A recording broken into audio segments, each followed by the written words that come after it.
ಯಾರು ಅವ್ರು ಹೇಳ್ತಾರ್ರಿ, ಅವ್ರು ಬೇಕಾದ್ರೆ ನಾನು ಫೋಟೋಗಳು ತೋರಿಸ್ತೀನಿ. ಅವ್ರು ಕಲ್ಲು ಹೊಡೆದಿರೋದು, ನುಗ್ಗೋದು, ರಸ್ತೆ ಮೇಲೆ ಯಾಕೆ ಕೂತ್ಕೊಂಡ್ರು ಬಂದು ಸ್ವಾಮೀಜಿ? ಕಲ್ಲು ಎಸ್ದಿದ್ದಾರ್ರಿ. 20 ಜನ ಪೊಲೀಸ್ನವ್ರಿಗೆ ಹೆಂಗೆ ಇಟ್ಬಿಡ್ತೋಗಿರಲಿಲ್ಲ ಅಂತಂದರೆ 20 ಜನಕ್ಕೂ ಹೆಚ್ಚು ಪೊಲೀಸ್ನವ್ರಿಗೆ ಕಲ್ಲಿ ಅವ್ರಿಗೆ ಏಟು ಬಿದ್ದು ಗಾಯ ಆಗಿದೆಯಲ್ಲ, ಹೆಂಗಾಯ್ತು? ಏನು ಪೊಲೀಸ್ನವ್ರು ಎಸ್ಕೊಂಡ್ರ ಕಲ್ಲ? ನೋಡಪ್ಪ, ಅವ್ರು ಹೇಳೋದು ನಂಬ್ತೀಯ, ನಾವು ಹೇಳೋದು ನಂಬ್ತೀಯ? ಅವ್ರು ಹೇಳೋದು ಏನು ಹೇಳ್ತೀಯ, ನಾನು ಹೇಳೋದು ಬರೀ ನಾನು ಹೇಳೋದಕ್ಕೆ ಎವಿಡೆನ್ಸ್ ಇದೆ, ಅವ್ರು ಹೇಳೋದಕ್ಕೆ ಏನೂ ಎವಿಡೆನ್ಸ್ ಇಲ್ಲ. ಮುಂದೆ ಏನಿಲ್ಲ ನೋಡಪ್ಪ. ಅವರು ಮುಂದೆ ಏನು ಮಾಡಬೇಕು ಅಂತಂದರೆ they have to go to the permanent backward class commission ಮುಂದೆ ಹೋಗ್ಬೇಕು. ಪರ್ಮನೆಂಟ್ ಬ್ಯಾಕ್ವರ್ಡ್ ಕ್ಲಾಸ್ ಕಮಿಷನ್ ಅವ್ರು ಹಿಂದೆ ಇದ್ದಂಥ, ಅವ್ರ ಕಾಲದಲ್ಲಿ ಇದ್ದಂಥ ಜಯಪ್ರಕಾಶ್ ಹೆಗ್ಡೆ ಅವರು ಒಂದು ವರದಿ ಕೊಟ್ಟಿದ್ದಾರೆ. ಏನಂತ ಕೊಟ್ಟಿದ್ದಾರೆ ಅಂತಂದರೆ 2A 2B ಈಗಿರೋ ರೀತಿಯಲ್ಲಿ ಇರಬೇಕು, ಅದಕ್ಕೆ ಯಾರನ್ನೂ ಹೊಸದಾಗಿ ಸೇರಿಸಬಾರ್ದು ಅಂತ ಹೇಳಿದ್ದಾರೆ. ಮತ್ತು 2Bನಲ್ಲಿ 4% ಇರ್ತಕ್ಕಂಥದ್ದನ್ನು ಮುಂದುವರಿಸಬೇಕು, ಅದನ್ನು ರದ್ದು ಮಾಡಬಾರ್ದು ಅಂತ ಹೇಳಿದ್ದಾರೆ.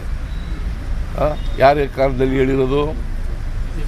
BJP ಅವ್ರ ಕಾಲದಲ್ಲಿ ಇದ್ದಂಥ ಜಯಪ್ರಕಾಶ್ ಹೆಗ್ಡೆಯವರು, ಪರ್ಮನೆಂಟ್ ಬ್ಯಾಕ್ವರ್ಡ್ ಕ್ಲಾಸ್ ಕಮಿಷನ್ನ ಅಧ್ಯಕ್ಷರು ಹೇಳಿರ್ತಕ್ಕಂಥದ್ದು. ನಾವು ಕಾನೂನು ಪ್ರಕಾರ ಹೋಗ್ಬೇಕಲ್ವ ಸರ್ಕಾರ ಅಂತಂದರೆ ಏನು? ಅವ್ರು ಕೇಳೋದಕ್ಕೆ ನಮ್ದೇನು ತಕರಾರಿಲ್ಲ, ಚಳುವಳಿ ಮಾಡೋದಕ್ಕೆ ತಕರಾರಿಲ್ಲ, ಹೋರಾಟ ಮಾಡೋದಕ್ಕೆ ತಕರಾರಿಲ್ಲ. ಆದರೆ ಎಲ್ಲವೂ ಕೂಡ ಶಾಂತಿಯುತವಾಗಿ ಪ್ರತಿಭಟನೆ ಮಾಡಬೇಕು. ಕಾನೂನನ್ನು ಯಾರೂ ಕೂಡ ಕೈಗೆ ತಗೊಳ್ಳಬಾರ್ದು. ಕಾನೂನು ಕೈಗೆ ತಗೊಂಡು ಸಾರ್ವಜನಿಕರಿಗೆ ತೊಂದರೆ ಆದರೆ ಸರ್ಕಾರ ಕಣ್ಣು ಮುಚ್ಕೊಂಡು ಕೂತ್ಕೊಳ್ಳೋಕ್ಕಾಗಲ್ಲ.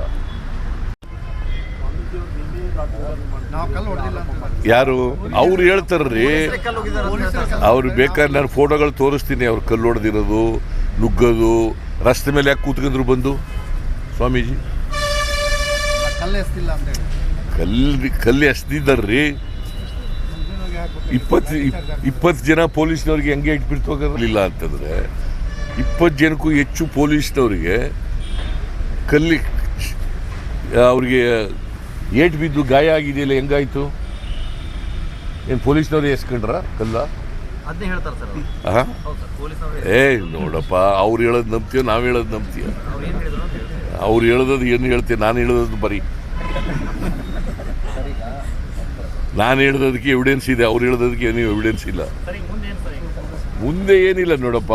ಅವರು ಮುಂದೆ ಏನು ಮಾಡಬೇಕು ಅಂತಂದರೆ they have to go to the permanent backward class commission ಮುಂದೆ ಹೋಗ್ಬೇಕು. ಪರ್ಮನೆಂಟ್ ಬ್ಯಾಕ್ವರ್ಡ್ ಕ್ಲಾಸ್ ಕಮಿಷನ್ ಅವ್ರು ಹಿಂದೆ ಇದ್ದಂಥ, ಅವ್ರ ಕಾಲದಲ್ಲಿ ಇದ್ದಂಥ ಜಯಪ್ರಕಾಶ್ ಹೆಗ್ಡೆ ಅವರು ಒಂದು ವರದಿ ಕೊಟ್ಟಿದ್ದಾರೆ. ಏನಂತ ಕೊಟ್ಟಿದ್ದಾರೆ ಅಂತಂದರೆ 2A 2B ಈಗಿರೋ ರೀತಿಯಲ್ಲಿ ಇರಬೇಕು, ಅದಕ್ಕೆ ಯಾರನ್ನೂ ಹೊಸದಾಗಿ ಸೇರಿಸಬಾರ್ದು ಅಂತ ಹೇಳಿದ್ದಾರೆ. ಮತ್ತು 2Bನಲ್ಲಿ 4% ಇರ್ತಕ್ಕಂಥದ್ದನ್ನು ಮುಂದುವರಿಸಬೇಕು, ಅದನ್ನು ರದ್ದು ಮಾಡಬಾರ್ದು ಅಂತ ಹೇಳಿದ್ದಾರೆ. ಯಾರ ಕಾಲದಲ್ಲಿ ಹೇಳಿರೋದು? BJP ಅವ್ರ ಕಾಲದಲ್ಲಿ ಇದ್ದಂಥ ಜಯಪ್ರಕಾಶ್ ಹೆಗ್ಡೆಯವರು, ಪರ್ಮನೆಂಟ್ ಬ್ಯಾಕ್ವರ್ಡ್ ಕ್ಲಾಸ್ ಕಮಿಷನ್ನ ಅಧ್ಯಕ್ಷರು ಹೇಳಿರ್ತಕ್ಕಂಥದ್ದು. ನಾವು ಕಾನೂನು ಪ್ರಕಾರ ಹೋಗ್ಬೇಕಲ್ವ ಸರ್ಕಾರ ಅಂತಂದರೆ ಏನು? ಅವ್ರು ಕೇಳೋದಕ್ಕೆ ನಮ್ದೇನು ತಕರಾರಿಲ್ಲ, ಚಳುವಳಿ ಮಾಡೋದಕ್ಕೆ ತಕರಾರಿಲ್ಲ, ಹೋರಾಟ ಮಾಡೋದಕ್ಕೆ ತಕರಾರಿಲ್ಲ. ಆದರೆ ಎಲ್ಲವೂ ಕೂಡ ಶಾಂತಿಯುತವಾಗಿ ಪ್ರತಿಭಟನೆ ಮಾಡಬೇಕು. ಕಾನೂನನ್ನು ಯಾರೂ ಕೂಡ ಕೈಗೆ ತಗೊಳ್ಳಬಾರ್ದು. ಕಾನೂನು ಕೈಗೆ ತಗೊಂಡು ಸಾರ್ವಜನಿಕರಿಗೆ ತೊಂದರೆ ಆದರೆ ಸರ್ಕಾರ ಕಣ್ಣು ಮುಚ್ಕೊಂಡು ಕೂತ್ಕೊಳ್ಳೋಕ್ಕಾಗಲ್ಲ. ಹೆಚ್ಚಿನ ವಿಡಿಯೋಗಳಿಗೆ ಪ್ರತಿಧ್ವನಿ ಯೂಟ್ಯೂಬ್ ಚಾನೆಲ್ ಸಬ್ಸ್ಕ್ರೈಬ್ ಮಾಡಿ, ಬೆಲ್ ಐಕಾನ್ ಕ್ಲಿಕ್ ಮಾಡಿ.